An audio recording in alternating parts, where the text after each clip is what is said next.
There is a psychological test that Mossad gives to candidates for deep cover work. They don't tell you it's a test. They introduce you to someone, a man, a woman, a handler posing as a social contact, and they let a relationship develop over several weeks. Conversations, dinners, the slow accumulation of familiarity, and then, at some point, they ask you to lie to that person. Not about something operational, about something personal. Something small enough that it shouldn't matter, but specific enough that if the person checked, they would know. What they are measuring is not whether you can lie. They already know you can lie. What they are measuring is whether you feel anything afterward. Whether the lie sits in you, whether you reach for it later in the conversation and find it there, available, consistent, unencumbered by the residue of guilt. The candidates who feel too much don't make it to deep cover. Neither do the ones who feel nothing. What Mossad is looking for is the narrow band in between. The person who feels it, files it, and continues. The person who can carry a lie the way you carry a stone in your shoe. Present. Acknowledged, not stopping you. This is a documentary about what happens to people who were selected for exactly that quality, what they were asked to do with it, and what it costs when the mission ends but the stone remains. In 1961, a man boarded a ship in Genoa bound for Buenos Aires. His name, according to his papers, was Kemo Amin Thabet, Syrian by birth, businessman by profession. A man returning to the Arab world after years abroad, with money in his accounts and ambitions that he described, to anyone who asked, with the relaxed confidence of someone who has never needed to prove himself. His real name was Eliyahu ben Shaul Cohen. He was born in Alexandria, Egypt, to a Jewish family from Aleppo. He had grown up speaking Arabic as a first language, moving between synagogues and Cairo streets with the natural fluency of someone who belonged to both worlds and was fully trusted by neither. He had been rejected by Israeli military intelligence once. He had applied to Mossad and been initially turned away. He was not, by any obvious measure, the obvious choice for the most consequential deep cover operation Israel had ever attempted. But he had something that the assessments kept returning to. He could be present in a room full of people who would have killed him if they knew who he was, and he could be the most comfortable person in it. Not the most performatively comfortable, the most genuinely comfortable. That quality, whatever it was, wherever it came from, was what brought him back to the attention of Mossad director Meir Amit, who was looking for someone to do something that had never been done before, to place an operative not on the edges of Syrian society, not in a useful position with some marginal access, but at the absolute center of Syrian political and military power, close enough to know what decisions were being made before they were implemented. The operation that resulted would last 4 years. It would produce intelligence that shaped the outcome of a war, and it would end in a public square in Damascus, in front of a crowd, in a way that Eli Cohen's wife Nadia would learn about from a radio broadcast in Tel Aviv, because no one from the government came to tell her in person before the news was already everywhere. But that is the end. This is the beginning. The cover identity of Kemo Amin Thabet was not built quickly. It was built the way a serious forgery is built, with attention not to the broad strokes but to the texture, to the details that only someone who had actually lived the life would know, and that only someone paying very close attention would think to check. Thabet's legend described a Syrian-born man who had emigrated to Argentina as a young adult, built a modest business in the Syrian expat community of Buenos Aires, and was now considering a return to Damascus to invest in his home country, which was undergoing political transformation under the Ba'ath Party. The legend was chosen because it was plausible in multiple independent directions. The Syrian expat community in Argentina was real, sizable, and not easily verified from Damascus. A man who claimed to have spent years there was difficult to disprove because the community itself was fluid, socially organized around family and neighborhood networks that kept inconsistent records. A stranger asking around about Thabet in Buenos Aires would find people who remembered him, because Cohen would spend months there first, making sure they did. He arrived in Buenos Aires in early 1961 and did not behave like an operative building a cover. He behaved like a man building a life. He rented an apartment. He joined the Syrian Social Club. He attended community gatherings, contributed to community causes, made himself slowly and naturally known as a man of modest generosity and considerable charm. He did not rush the relationships. He did not extract information or cultivate contacts in the transactional way that intelligence work is sometimes imagined to proceed. He simply became, over months, a familiar and trusted presence in a community that had no reason to question him. Every conversation he had in Buenos Aires was, in a precise sense, a rehearsal. Every story he told about his family in Syria, his childhood in a neighborhood he had studied but never lived in, his father's business and his mother's cooking, and the specific quality of Damascus light in the early morning, all of it was being tested against the reactions of the real Syrian people who knew what those things actually were. Who would notice if the detail was wrong? Who would feel, without being able to articulate why, if the emotion behind the memory was not quite right? He passed every test. But here is the thing about tests that are not announced as tests. You never fully know if you passed. You only know you haven't failed yet. There are two facts about Eli Cohen's situation in this period that are rarely examined together, because examining them together produces a question that has no comfortable answer. The first fact is that Cohen was, by every account, genuinely good at becoming Camel Thabet. Not just technically proficient, genuinely good in the way that requires something more than training. He formed real friendships in Buenos Aires, men who liked him, women who trusted him, a community that would, within months, consider him one of their own. The second fact is that he had a wife in Tel Aviv, a real one, Nadia. They had married before the operation began. She knew, in broad terms, that he worked for Israeli intelligence. She did not know the specifics of what he was about to do. She did not know that the man she had married was, as of a certain date, going to cease to exist in any publicly verifiable sense, and that a Syrian businessman named Kamal was going to take his place in the world. She was not told how long it would last. She was not told what the exit plan was. She was told that it was important, that it served the country, that she should be patient and trust the people asking for her patience. She had a daughter. She would have another child while Cohen was deployed, and then another. Cohen would see them during brief, carefully managed visits back to Israel, visits that themselves required cover, required coordination, required that the man who came home for a week was able to set down oneself and pick up another, and then set that one down again when he left. Whether that is possible, whether you can put yourself down and pick yourself back up and remain, across those transitions, the same person, is not a question that operational planning answers. It is a question that 4 years of a mission creates, and that a lifetime afterward is sometimes not enough to resolve. In late 1961, Kamel Amin Thabet arrived in Damascus. He had money.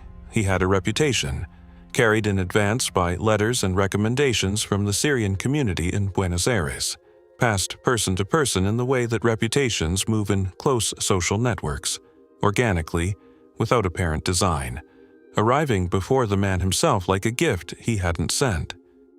He rented an apartment on the upper floor of a building in one of Damascus's better neighborhoods. He began to attend the gatherings, the dinners, the informal social circuits through which the Ba'ath Party's rising officers and functionaries moved and spoke and assessed each other. He was charming, he was generous. He was interested in people in the specific way that makes people feel seen. And within weeks he was being introduced to men whose names Tel Aviv had been trying to get close to for years. What no one in that room knew, not the Syrian officers, not the Ba'ath Party members, not the men who would become, over the coming months, something that felt to all parties like genuine friendship, was that the man pouring the drinks had a radio transmitter in his apartment and a contact schedule with Israeli intelligence and a wife and children in a city he could not mention by name. And what Eli Cohen himself may not yet have fully understood was the specific danger of being too good at this, of building something so real on a foundation so false that the weight of what was real would eventually have nowhere to go. The question that the next 4 years would answer, though not in any way that could have been anticipated from this apartment, in this city, in this first autumn of a false life, was not whether the cover would hold. It was what would be left when it didn't. By the winter of 1962, Kamel Amin Thabet was no longer a newcomer in Damascus. He was a fixture. His apartment had become a gathering place, the kind that forms naturally around a man with good food, good liquor, and the specific social talent of making every person in a room feel like the most interesting person in it. Syrian military officers came. Ba'ath Party functionaries came. Journalists, businessmen, diplomats from the Arab world who were passing through Damascus and had been told, by someone whose opinion they trusted, that Thabet's gatherings were worth attending. Cohen did not push for access. He created conditions in which access came to him. This was the operational design, and it was working exactly as intended, which was, in its own way, the first serious problem.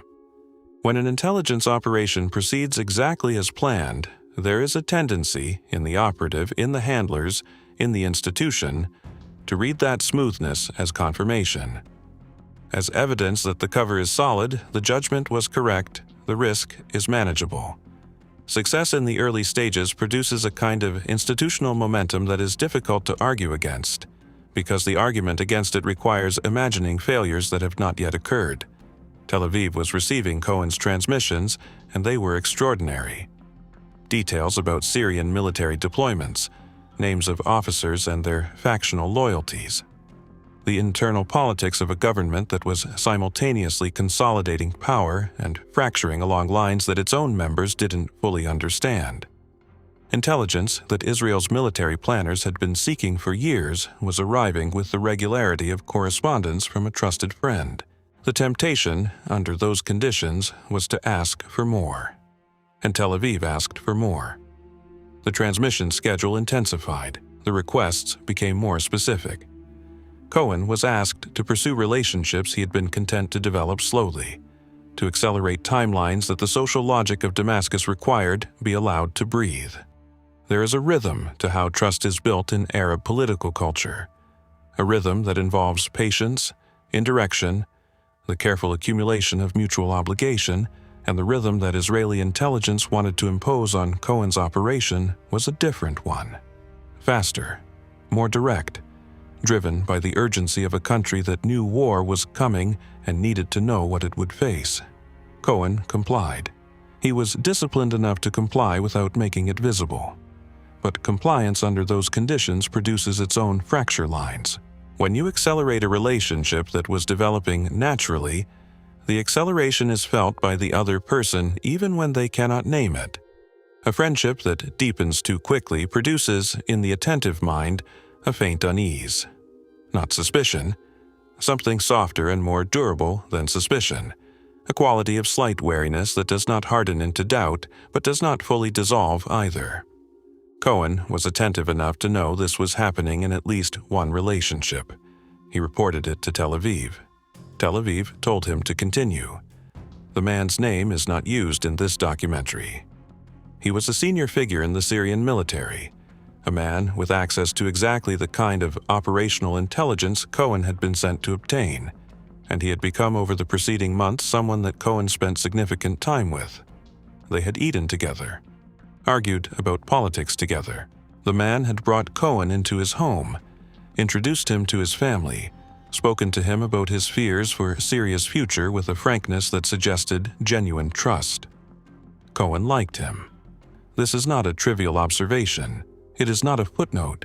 It is, in fact, the structural problem at the center of every long-term, deep cover operation, and it is the problem that institutional intelligence culture is least equipped to address, because acknowledging it fully would require acknowledging something about the nature of the work that the work depends on not examining too closely. Cohen liked the man, and the man trusted Cohen, and the trust was built on a friendship that was, on Cohen's side, not entirely false, because Cohen's interest in the man, his enjoyment of his company, his genuine regard for his intelligence and his honesty were real. The friendship was instrumentalized. It was not fabricated. The difference between those two things is the difference that Cohen was living inside, and it was beginning to cost him something he hadn't budgeted for. In 1963, Cohen returned to Israel for a brief visit. These visits were carefully managed. The logistics of moving an operative out of a target country and back in without creating visible gaps in the cover required coordination that involved multiple layers of Mossad support. Cohen was allowed a small number of days. He saw Nadia. He saw his children. He sat in his actual home, in his actual country, among the people who knew his actual name. Former operatives who have spoken about these re-entry periods describe them as some of the most psychologically disorienting experiences of the entire deployment. Not the danger, not the loneliness of the mission, the visits home. Because the visits home require a transition that the human mind is not designed to make cleanly. You are, for the duration of the visit, asked to be yourself, but you have spent months being someone else with such consistency, such depth, such practiced naturalism, that yourself has become the role that requires effort. The false self has become the default. The true self requires conscious maintenance in a way it never did before. Cohen sat with his wife and his children and was, by all accounts, present with them. He was not distant in the way of a man who no longer cared. He was, if anything, more intensely present than before. The specific intensity of someone who knows the visit is finite, that the hours are countable, that the ordinary domesticity around him is something he is going to have to put down again in a matter of days. Nadia saw something in him during that visit that she had not seen before. She did not describe it, then or later, as fear. She described it as a quality of being slightly ahead of himself, like a man who was already, in some part of his mind, back in Damascus. She raised it with him. He told her it was the pressure of the work. He told her it was temporary. Both statements were true. Neither statement was the full truth. And in the small apartment in Tel Aviv where this conversation happened, the gap between what was said and what was real was precisely the size of 4 years, and a radio transmitter and several hundred hours of conversation with a Syrian military officer who trusted him completely. There was a meeting during this visit that the official histories handle briefly and the personal accounts handle barely at all. Cohen met with his handlers. There was a review of the operation, its progress, its intelligence yield, its current risk profile. The meeting was, by institutional standards, a success review. The numbers were good. The access was extraordinary. The product was being used at the highest levels of Israeli military planning. At some point in that meeting, Cohen raised the question of exit, not dramatically, not as a refusal, as a professional observation. He had been in Damascus long enough that the cover was beginning to carry the weight of its own history. Relationships that had been useful were becoming relationships that were genuinely difficult to manage. The transmission schedule was demanding enough that he had begun to feel the specific anxiety of a man who knows he is doing something detectable and does not yet know who has detected it. He did not say he wanted to stop. He said he wanted a timeline. The response he received was one that intelligence institutions give when they do not have a timeline they are willing to commit to. It was measured. It was appreciative. It acknowledged the strain while reframing it as evidence of the operation's value. You are asking for an exit precisely because you are that embedded, and the fact that you are that embedded is exactly why we cannot afford to lose you yet. Cohen accepted this. He returned to Damascus, and here is the reframe. Everything in this documentary to this point has proceeded on a particular assumption. The assumption that Eli Cohen's cover was holding, that the intelligence was flowing, the relationships were intact, the legend was solid, and the primary risks were the ones Cohen and his handlers were tracking: the transmission schedule, the acceleration pressure, the psychological cost of the work. That assumption was not entirely wrong, but it was not entirely right either, because there was a man in Syrian military intelligence, not the friend, not the close contact, A different man, a quieter man, a man whose job was specifically to notice things that didn't cohere, who had been carrying a small, unresolved observation about Kamel Amin Thaybet for several months. He had not reported it formally. What he had was not evidence. It was a category of attention that intelligence professionals develop through years of watching people perform identities, which is different from watching people have them. A quality he had noticed in Thaybet once, in a specific moment that he could not fully articulate. A social situation in which Thaybet had responded with the precise, correct response a half-beat before the social cue that would have naturally prompted it. Not enough to act on. Enough to remember. The question this raises is not whether Cohen was about to be caught. The question is something more uncomfortable than that. The question is how long that man had been watching, and whether the extraordinary intelligence that Tel Aviv was receiving, the intelligence that was so good it was reshaping Israeli military planning, the intelligence that was the reason Cohen was asked to stay, the reason exit was deferred, the reason the transmission schedule was intensified, whether any of that intelligence had been allowed to flow, whether the operation that Israel believed it was running was, at some level, also an operation being run on Israel. That question does not have a clean answer.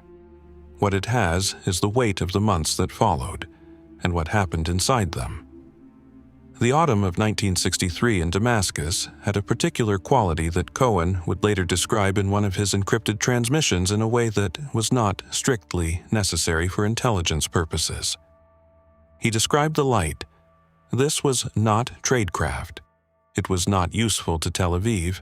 It was a man, alone inside a false life, reaching for the one honest thing available to him in that moment. An observation about weather, about season, about the physical world that exists independently of what anyone is pretending to be inside it. His handler noted the transmission, filed it, said nothing about it. The light in Damascus that autumn was the least of what Cohen was carrying. The relationship with the Syrian military officer had reached a point that the operational planning had anticipated in theory and profoundly underestimated in practice. The man had begun, in the specific way that close friendships develop between men of a certain age and a certain seriousness, to confide in Cohen about things that had nothing to do with military intelligence. His marriage, his concerns about his eldest son, the specific loneliness of a man who has risen far enough in a political system that he no longer trusts most of the people around him, and who has therefore placed his trust in someone outside the system. Someone like Thaybet, a businessman, a friend without agenda, a man who had nothing to gain from the relationship except the relationship itself. Cohen received these confidences the way the mission required him to receive them, with attention, with reciprocity, with the carefully calibrated self-disclosure of a man who appears to be opening up while actually giving nothing away. He was very good at it. He knew he was very good at it. And knowing it, that autumn, had begun to produce in him something he did not have clean language for in his transmissions, and did not fully allow himself to examine in the unmonitored privacy of his own thoughts. In November of 1963, Cohen made an error. It was small. It was recoverable. It was exactly the kind of error that the tradecraft literature describes as a near miss, and that the operative, living inside it, experiences as something considerably more destabilizing. He was at a dinner. 8 or 9 people. Military men, a journalist, a government functionary whose precise role Cohen had never been able to fully establish. The conversation moved, as Damascus conversations in that period frequently moved, to the question of Israel, its intentions, its military capacity. The specific debate that Syrian officers conducted endlessly among themselves about whether Israel's demonstrated capability matched its actual capability, or whether there was a gap, a hidden reserve of strength that the public record obscured. Cohen had navigated this conversation dozens of times. He had a calibrated position, sufficiently anti-Israeli to be credible, sufficiently analytical to be respected, never specific enough to require knowledge he shouldn't have. That evening, he was tired. Not visibly tired.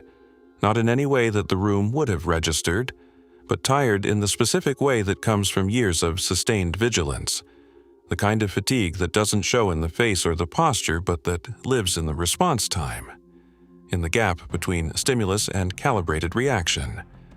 Someone at the table made a claim about Israeli Air Force deployment patterns that was wrong. Specifically, precisely, demonstrably wrong. Wrong in a way that Cohen knew because he had transmitted accurate information about those deployments to Tel Aviv 3 months earlier. He started to correct it.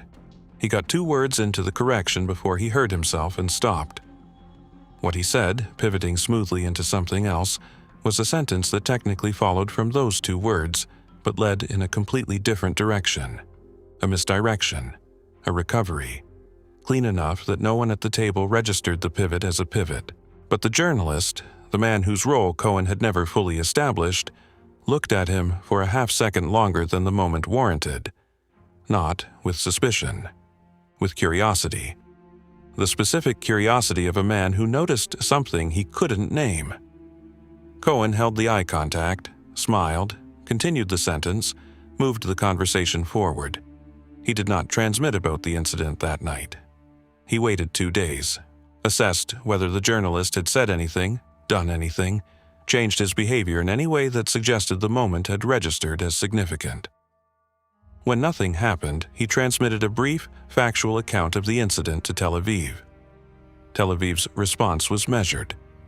Monitor the journalist. Continue the mission. No operational change. Cohen read that response and understood something about the relationship between an operative in the field and his institution that he had understood intellectually before, but now understood in his body. The institution's tolerance for risk was calibrated to its distance from the risk. January 1964 produced what felt, for approximately 3 weeks, like the moment everything had been building toward.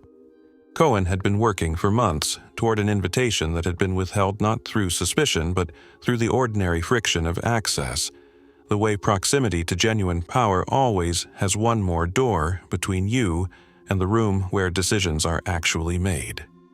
He had been close. He had been in the adjacent rooms. He had heard the conversations that happened outside the conversations that mattered. And then, through a combination of the trust he had accumulated and a specific political moment in which his friend needed to demonstrate, to a faction within the Ba'ath Party, the breadth and quality of his personal relationships, Cohen was brought into a military briefing. Not a sensitive briefing, not a classified discussion. An orientation of the kind given to trusted civilian contacts, broad, curated, designed to impress rather than inform. But it was in the room. It was access to the men who ran the access. And it contained, in its careful presentation of Syrian military confidence, precisely the kind of gap between what was displayed and what was withheld that a trained intelligence analyst could read. Cohen transmitted afterward for 40 minutes. It was some of the most operationally significant intelligence he had yet produced. Tel Aviv responded with something that functioned, in the stripped language of encrypted communication, as close to elation as institutions allow themselves. Cohen read the response. He did not feel elation. He felt the specific unease of a man who has just been told that the thing he did was so valuable that he will certainly be asked to do it again, that the access he has just demonstrated has transformed him, in his institution's eyes, from an asset to be protected into an asset to be used. He was right. The request came 6 weeks later. Tel Aviv wanted Cohen to pursue a deeper relationship with a specific figure, a man more senior than anyone Cohen had yet cultivated, a man whose access to Syrian military planning was direct and whose trust, once established, would represent an intelligence yield of a different order entirely. The problem was that this man was cautious in a way that Cohen's existing contacts were not. He was cautious in the practiced, professional manner of someone who had spent years in an environment where trust was weaponized. He would not be charmed quickly. He would not be impressed by money or social ease or the accumulated goodwill of mutual acquaintances. He would watch. He would take his time. He would form his assessment slowly and revise it skeptically. Pursuing him meant extending the operation by a minimum of a year, probably longer. Cohen transmitted a response that was, for him, unusually direct. He outlined the timeline. He outlined the transmission risk as it currently stood. He noted that the frequency of his communications had reached a level that he considered operationally dangerous, and that adding the pursuit of a new high-value target while managing existing relationships at their current depth was not a risk calculation he could endorse without a corresponding reduction in transmission schedule. He was asking, again, for something to give. Tel Aviv's response acknowledged the concern, adjusted the transmission schedule modestly, did not change the operational directive. Cohen began pursuing the new target. What happened next is the part that looks, in retrospect, like a warning. At the time, it looked like the opposite. The cautious man warmed to Cohen faster than anticipated. Not dramatically, not in a way that broke pattern, but meaningfully, measurably faster than Cohen's assessment of him had suggested was possible. Within 4 months, there was a quality of genuine interest in their interactions that Cohen had expected to take twice as long to develop. Cohen transmitted this development to Tel Aviv as a positive signal. Tel Aviv received it as confirmation that the operation should continue to expand. Neither of them paused to ask the question that the development actually warranted. Not why the access was growing, but why it was growing this fast.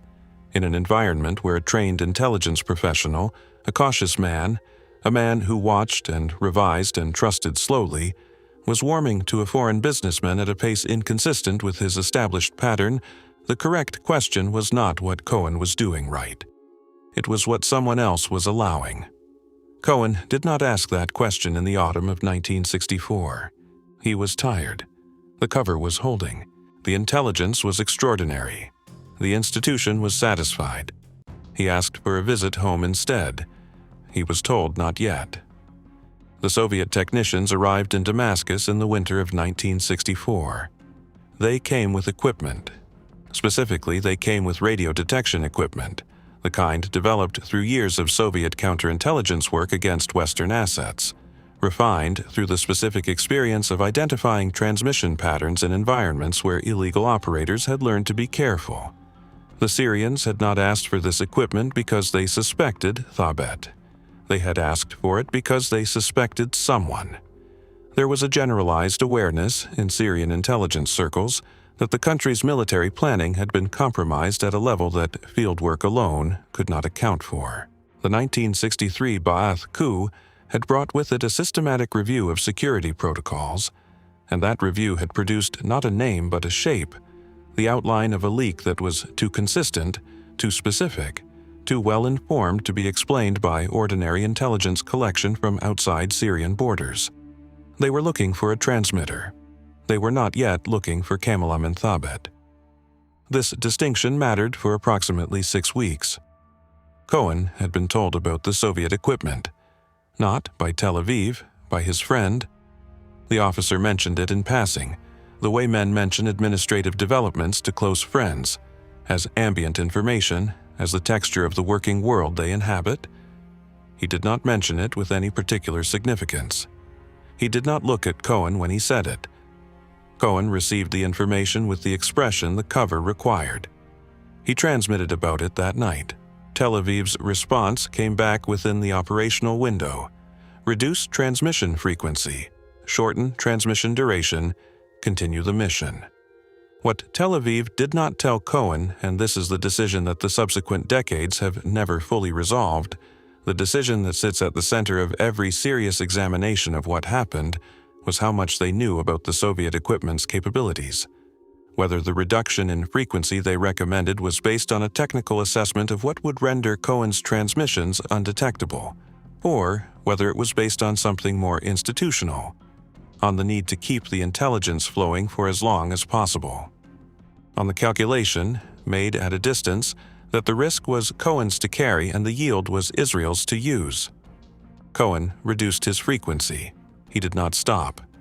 The arrest happened in January 1965. Syrian intelligence had triangulated a transmission signal to a neighborhood, then to a building, then to a floor. Cohen was at his transmitter when they came through the door. The operational record of what happened in the immediate aftermath is partial and disputed. What is established is that Cohen was taken, that the transmitter was found, and that the interrogation that followed was conducted by Syrian intelligence with Soviet advisement. What is also established is that Cohen, under that interrogation, did what he had been trained to do, and what the architecture of his legend was designed to support. He admitted to being a spy. He denied being Israeli. He constructed, under conditions that no training can fully prepare a person for, a version of events in which Kamel Amin Thabit was real, a Syrian businessman who had been recruited by Israeli intelligence, who had been compromised by money, and by the specific vulnerabilities of a man living abroad and susceptible to the overtures of a foreign service. He gave them a story that was plausible, that was internally consistent, that explained the transmitter and the intelligence work without requiring the Syrians to accept that a man they had known, had trusted, had brought into their homes, was not Syrian at all. He was gambling on the same mechanism that had protected Wolfgang Lotz in Cairo, the psychological investment, the cost of being wrong about someone you had chosen to trust. The gamble partially held. And then it didn't. The consequences of Cohen's arrest began before his trial and operated on multiple levels simultaneously: personal, operational, and strategic, each unfolding at a different pace, each connected to decisions that had been made years earlier when the mission was going well and the costs were theoretical. The first consequence was the most immediate and the most personal. Nadia Cohen learned her husband had been arrested from public broadcasts. The Israeli government had not found a way to tell her privately before the news was everywhere. This was not cruelty. It was the structural reality of an operation so compartmentalized that the mechanisms for managing its human edges had not been adequately built.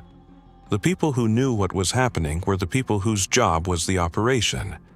The person who needed to know was the person whose job was to be his wife. She began, from the moment of the broadcast, a decades-long campaign to bring him home. First alive, then, after May 1965, as remains. She wrote letters to heads of state. She made appeals through international channels. She was told, repeatedly, and in various diplomatic registers, that the situation was being addressed, that Israel had not forgotten. What she could not be told, because it was not something the institution could say cleanly, was the degree to which the decisions that had led to his exposure were decisions made by the institution itself. The extended timeline, the intensified transmission schedule, the repeated deferral of his requests to reduce operational tempo, the choice to keep using an asset who had told his handlers, in plain language, that he was running at a pace that felt dangerous. She knew some of this. She had lived beside the shape of it for years. She was never given an accounting. The strategic consequences arrived more slowly and were, in the institutional narrative, eventually reframed as success. The intelligence Cohen had transmitted between 1961 and 1965 shaped Israeli military planning for the 1967 war in ways that have been partially documented and are almost certainly more extensive than the partial documentation suggests. Specific intelligence about Syrian fortifications on the Golan Heights, intelligence that Cohen had obtained and transmitted at significant personal risk and at the cost of an intensified schedule that contributed to his exposure, was used in the planning and execution of the Israeli assault on those positions. The assault succeeded. The intelligence was good, and in the specific accounting that military institutions perform, in which outcomes are measured and costs are assigned and the ledger is eventually balanced in favor of what was achieved, this registered as a success, as validation, as evidence that the operation had been worth running the way it was run. What that accounting did not include, could not include, because institutional accounting is not designed to measure it, was the question Cohen had raised in the meeting in Tel Aviv in 1963, when he had asked for a timeline and been told, in the careful language of institutional appreciation, that he was too valuable to lose. The question of whether the intelligence would have been obtainable on a timeline that did not require Cohen to transmit at a frequency that Soviet detection equipment could find. Whether the last 6 months of product, the intelligence gathered after Cohen had told his handlers the pace was dangerous, was worth what it cost. That question does not appear in the operational review. Eli Cohen was hanged publicly in Damascus on May 18, 1965. His body was not returned to Israel. His wife Nadia continued to ask for it for the rest of her life. She died in 2019 without receiving it. In 2025, 60 years after his execution, a Mossad operation recovered approximately 2,500 documents and personal items from Syrian archives, letters he had written to his family, photographs from his years undercover, evidence of his communications with Syrian officials. The archive was brought to Israel and presented to his family. His body was not among the items recovered. What this story leaves behind is not a lesson exactly. Lessons imply that the learning was available, that someone needed only to look and apply it. What it leaves behind is something harder than a lesson. It leaves behind the gap between what institutions say they value and what the operational record shows they valued in practice. The gap between the handler who told Cohen his concerns were heard and the directive that came back unchanged. Between the nation that called him a hero and the wife who learned of his death from a radio. It leaves behind the question of what kind of work requires this of people, and whether the people who authorize it are ever in a position to genuinely account for what they are asking. These are not questions with clean answers. They are questions that the documented history of operations like this one keeps producing, quietly and without resolution, every time someone looks at the record closely enough to see not just what was achieved, but what was spent. The work was real. The cost was real. Whether they were proportionate is a question that belongs to you now.